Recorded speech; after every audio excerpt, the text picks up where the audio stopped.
શું ખરેખર G7 સમિટમાં મોદી અને ટ્રમ્પ વચ્ચે બધું ઠીક ન હતું? ન ગળે મળ્યા, ન ખુલ્લેઆમ હસતા દેખાયા. તો શું બંને નેતાઓ વચ્ચે કોઈ નવો વિવાદ શરૂ થયો છે? અથવા સોશિયલ મીડિયા પર વાયરલ થઈ રહેલા દાવા પાછળની હકીકત કંઈક અલગ જ છે? વિડીયો અંત સુધી જોજો, કારણ કે સત્ય જાણીને તમે પણ ચોંકી જશો. તો વાત એમ છે કે તાજેતરમાં G7 સમિટ દરમિયાન ભારતના વડાપ્રધાન નરેન્દ્ર મોદી અને અમેરિકાના રાષ્ટ્રપતિ ડોનાલ્ડ ટ્રમ્પની મુલાકાતના વિડીયો અને ફોટો સોશિયલ મીડિયા પર ખૂબ જ વાયરલ થઈ રહ્યા છે. અને ઘણા લોકોએ દાવો કર્યો કે આ વખતે મોદી અને ટ્રમ્પ વચ્ચે પહેલાની જેવી ગરમજોશી જોવા મળી નથી, કારણ કે અગાઉ જ્યારે પણ બંને નેતાઓ મળતા હતા ત્યારે તેમની વચ્ચે ખાસ પ્રકારની મિત્રતા જોવા મળતી હતી.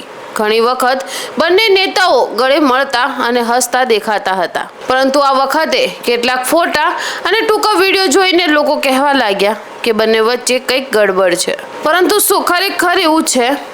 હકીકતમાં G7 સમિટ દરમિયાન થયેલી આ મુલાકાત મુખ્યત્વે એક ઔપચારિક મુલાકાત હતી. ઉપલબ્ધ વિડીયોમાં બંને નેતાઓ એકબીજા સાથે હાથ મિલાવતા અને વાતચીત કરતા જોવા મળે છે. ક્યાંય પણ કોઈ સત્તાવાર નિવેદન આવ્યું નથી કે બંને દેશો વચ્ચે કોઈ મોટો વિવાદ થયો છે અથવા બંને નેતાઓ વચ્ચે મતભેદ છે. સોશિયલ મીડિયા પર માત્ર એક ફોટો અથવા થોડી સેકન્ડના વિડીયોના આધારે લોકો અલગ અલગ અર્થ કાઢી રહ્યા છે, જ્યારે કે હકીકત એ છે કે કોઈ પણ આંતરરાષ્ટ્રીય સમિટમાં દરેક મુલાકાતનો અંદાજ એક સરખો હોય એ જરૂરી નથી.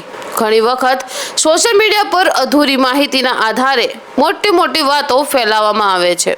એટલે કોઈ પણ વાયરલ દાવા પર વિશ્વાસ કરતા પહેલા તેની હકીકત જરૂરથી તપાસજો. સવાલ તમને શું લાગે છે? આ માત્ર ઔપચારિક મુલાકાત હતી કે પછી લોકો જે કહી રહ્યા છે તેમાં કંઈક સત્ય છે? તમારો અભિપ્રાય કમેન્ટ બોક્સમાં જરૂરથી લખજો.